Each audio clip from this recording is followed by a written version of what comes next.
This is Kessben 93.3 FM, a new wave of excellence in radio. Kwame Mekke.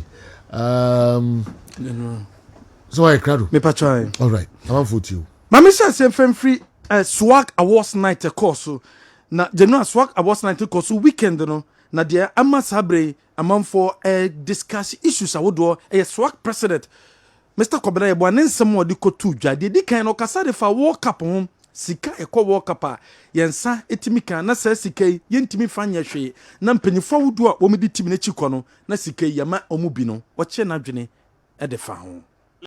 A few months after our involvement in the 22nd edition of the FIFA World Cup in Qatar, ruefully, we exited at the preliminaries, not dissimilar to our ignominious performance in our last appearance in Brazil 2014. Amidst the ignominy and discomposure, none needs to remind us we have to do a sober introspection into our life as a football nation. Surely, a lot of work ought to be done at club and national level. It's been 41 long years since Ghana won the AFCON. It's been 40 years since Kumasi Asante Kotoko ruled Africa, and 23 years since glorious Atsofuk dominated the continent. The statistics sadly indicate the rest of Africa have overtaken us as we now play catch-up. We need to work smart and invest meaningfully in our sport to hold the rot. Isn't it sad that in our last 4 World Cup appearances, we cannot boast of any major legacy project from the FIFA money, much of which were shared among players and officials? When you Mr. Kwame ebo swag president or the two just sabre World Cup sika bay anya dia ye wo bibia yensa so mchese World Cup ahodo yakọ sika abarom wei ene etimi ede aye wosa so de to aso se sabre ade a wo se impanifo anasa ban no nhihye a ebetima me hosti all African games no na sabe dwumedi omudini de aka ekire ye papa sanso na standard pitches awudu a Ghana no low nyamani wa ebetima boa ama empono ye football ene ye athletes no wo metimi ayade. See, Ghana is scheduled to host the Africa Games. 7 months to the scheduled start, our infrastructure is far from ready. More worryingly, our federations are not doing much in terms of preparation, as most of them lack the needed funding. In fact, we're running out of time, and unless the African Union acquiesces to our request for the postponement of Africa's premium multi-sport competition, we may confront a national disgrace. The time for the government to act is now. In the year under review, Ghana participated in the 22nd Commonwealth Games in Birmingham, the United Kingdom. We managed a paltry 2 silver medals and 3 medals, bronze. For us at SWAG, we convinced Ghana could have done better if a little more attention was devoted to the so-called lesser-known sports. The practice often has been to promise our athletes luscious bonuses and incentives few days before such events. This we find rather inappropriate and duplicitous. A more appropriate path would be to develop, in the medium term, a 4-year development program that ensures our athletes are given more competitions, more qualifiers, sound healthcare, dieting, and more modern equipment for their training and competitions. His Royal Majesty, distinguished ladies and gentlemen, as we lament our poor performances at the World Cup and Commonwealth Games, we cannot ignore the rather substandard state of sports facilities in the country. Just before our cliffhanger against Nigeria, in the 2020 World Cup playoff, we were confronted with the scary moment of having our home game moved to either Benin or Morocco because our stadia did not meet the standards set by CAF for such high-profile matches. The nation had to embark on a last-minute renovation of the Babayara Stadium in Kumasi for the venue to be grudgingly accepted by CAF. As a matter of urgency, we need to tackle a critical look at the state of our stadia, pitches, and other sporting facilities, if indeed there is a sincere attempt to regain our lost glory. Our tennis courts, sports halls, and boxing gyms barely meet acceptable international standards. Our athletes continue to train under inhumane conditions. As the Africa Games or Olympic Games stare us in the next few months, we have no option but to upgrade our facilities to appreciable standards.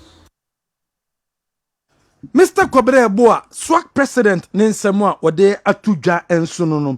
Na January also our facilities awodwa amount for a council and Samoa. Shannon so Safi on the 6th of March, a year Independence Day celebration, a because of Volta region. To say that the president of Ghana, Edia Tujano, and I'm so, Emma National Sports Authority CEO, Ukopiomu, our multi sports complex. Only be a Jumedian because on a general or churches, say, no. Facility no say na eduenti and someone National Sports Authority CEO or the Tuja. We came here for inspection work at the whole multipurpose stadium, and already the president has indicated that this year's 6th March Independence commemoration will be held in Volta region, and specifically in this facility, which is being put up and being funded by NYE. Which is also an agency under the Ministry of Youth and Sports, of which National Sports Authority is also another agency with them. The works that we have seen so far here attest to the fact that indeed, as the President indicated, that this year all the 10 multipurpose stadia will be completed. I think it's there for everybody to see, every Ghanaian to really see clearly the works that have been done so far. If you look at it, the multipurpose stadium was actually done to ensure that we can have all our athletics competition, the 8-lane athletic group, which is an Olympic standard, fitted into this place. At the same time, we also have the FIFA standard pitch, which is also, you can see behind me, which is also ready. I think the stands, as it looks now, almost all the stands are done. The seats have been fitted. The presidential box, we can see that a lot of works have been done over there, and a few other polishing being carried out. All these facilities are beneath them also have spaces or offices meant for IT training and other related training programs, which is also well established and will be useful for the application, especially for some of the programs for the youth. As was indicated in the plan, we are all captured here. And I think we have to ask you, story be real. Aye. Because na makoma na ekoso. Say brofo echin say no moko omoko yin na hin die no moko kan anamba. O kan yin na hin. Yeah. O kan ni wadu biase. O kan nkoko. Na vrongo. Brofo echin say name them. Babe brofo kese. Ene monko honkohe. Monko sa ambie bia mekai. Monko he sika. Almost say no. Na yen ko state I wom sisi. Ana maka be zo mo pam no free ho. No be da ho. No cre. Who for the pam no. Me o ho bi. FIFA standard pitch ne dia he. O fi no mo be ya na. I'm your stories no. So dey won echi no FIFA standard. Your stories. No do mo ko gina park we say FIFA standard. Say FIFA for almost standard pitch ne that way. Kwame your stories no na. Yeah mo bo Ghana. Premier League matches outdoor Basso and Ne Has and Legon City and Ne 3 p.m. Samson and Kotoku Royals, women baby any goal stars. Kim Faisal and Mediama Sporting Club in Swatremani Brekum Chelsea, FC Samates 1996 and Tamale City nebo, Bechem United and Real Tamale United and the Dreams and Ediana Stars and the Bebo. Samson as a social league table now, Ediana decame with 25 points. Asante Kodoko Tosumi 24 points, Has Tosumi and 24, Bechem Tosu and 9, 23, and Num Aye Gold Stars 23 and Aqua Lions and so 23 points. Teams from the relegation zone here 16 points and Aye Karela Ekuta at the Tosso 16, Sanso and Tamale City Tosso 17th, Omukuta 11 points and Kotoku Royals Echatom with 7 points and Ekutomo. Where ye Ghana Premier League matches awodwa Basso and Ne. Yentoaso Ghana Football Association aswe Mekke say the GF Executive Council womu ye meeting na some meeting no wama Thomas side for various regional football association no womu impanyifo awudo no mu omehia ni nyina no fa kon betima fa so na regions no yetime develop football ye afena shase womu gide say last year intimi ankoye but this year there womu beso mutimi buana regions no yetime develop football ni ye nunti anoma Thomas side for RFA chairman sa awudo ni nyina so mombra na Executive Council no and you meeting and meeting koso we discussing the Black Galaxies of Ghana we discussing national teams no a performance we GD say performance of the national teams no anya dia ekoye kra no titu and the Black Galaxies ekomo fa so eboa team no ema team no kopie mo tournament no so entimi ankoye preparation de aban no etimi e de mebia ne so ankoye amfa mo no ntia enya ne se sabre de anowo ka de omo abonamutu a prosper net ogum ene be in charge enema eye kase mingle wono so etima kwa assistant coach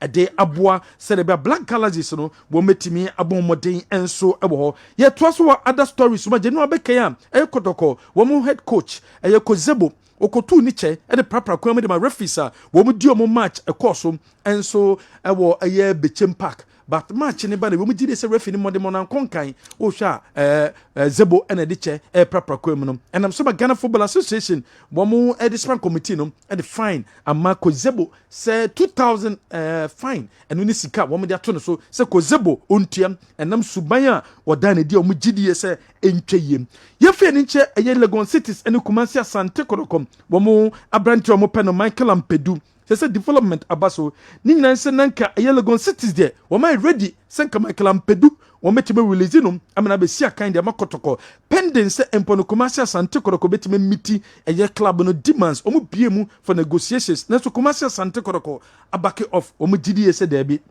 omo twen so anase sabre enya dia womo ebesa ni abrant no mo twen se league season no ebaba na wieye na afei woma sanso akwa animu akwa so metimenya Michael Ampedua nemum nhihye ba ni se nkam Legon Cities there no my ready so many kotoko betra se na nkoma negotiations but kotoko se sabre there womo cancel negotiation no emfemfiro Ameda Dams enso ko premu enso oboboko efre no eye brekum Chelsea awon ni brekum Chelsea ekwa ye adwuma obekea no sina kai de ma Chelsea no oba kotoko na sabre de osaso ko back okwa ni wako back okwa kosi akan e de amomum then Lomote this development abane chese still Edwena Stars e o gidie so mutimi sign no anapa me ne betu dwase se sikasem no akoye problem the demands are open no akoye problem ye papa na so omgusuam ene no e kasa se impono wonje pene na on sign because na 1st of February Ghana transfer window no baba na wie 10th enunti omo gidie se enkodu 10th ne de na nka omatimi etusa anamo no e de for Patrick Ansu okopiemu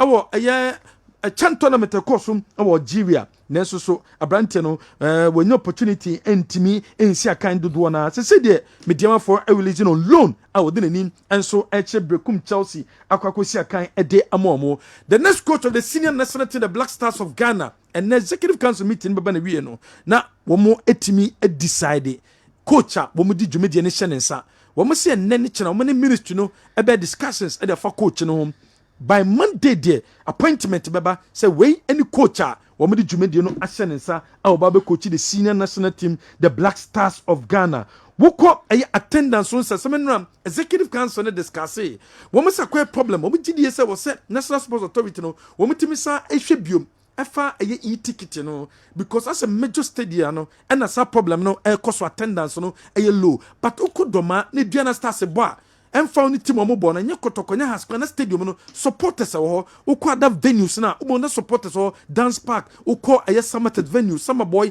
venues na nti wo say national sports authority omo hwe na so baba ya na attendance na kwa bibia o tamale na sa cross sports stadium na kwa bibia o Cape Coast but omo gidi say e-ticket no ebetima factor international sports authority no consider na nko omo hwe sempo no wo metimi etum anamo Isaac Mensah na osina kan Edema has said Abrantana joining Great Olympics. Oni jidu Olympics for etima sign sa two players this season and I say abra league no ebe ko break and I say be transfer window no we metima sign sa two players we also etimi adjoin a club no ho enra referees review panel committee no etena say ewo GF no asoye e de fa referees we also mutimi appear omakudi matches ho aba asem no wo meni omotena say edi asem no efrio hopefully wo mo say da wutwinku na wie no asotwi bia na wo say de ma referees no e betima beto general okay yem fancy ni mobile ladies mamfa no kan local tourists no omo a matima Hartfolk o ma GCC okay mo documents na de nyina no ni mobile ladies the representation na de nyina ni mobile ladies say omo ya Hartfolk ladies team okay this season omo ensesa din no na from next season and omo to din no Oak Ladies FC Oak Ladies FC. That's a women's team. Yes. Okay. Yes. It's information and also no. Say you know on the compete Greater Accra. Is it Zone B Division 1? Zone B. And next season, the Innovator Oak Ladies say Hearts of Oak my team. The Mobile Ladies next season a Oak Ladies. It is as part of the requirement for the upcoming Super League. You know, all clubs are mandated by CAF to have a women's side as well as a youth side. Yeah. Youth team is out and a ma team. Also, mandatory club lances. You know, na next season they will be back, and so I don't know how to focus us here.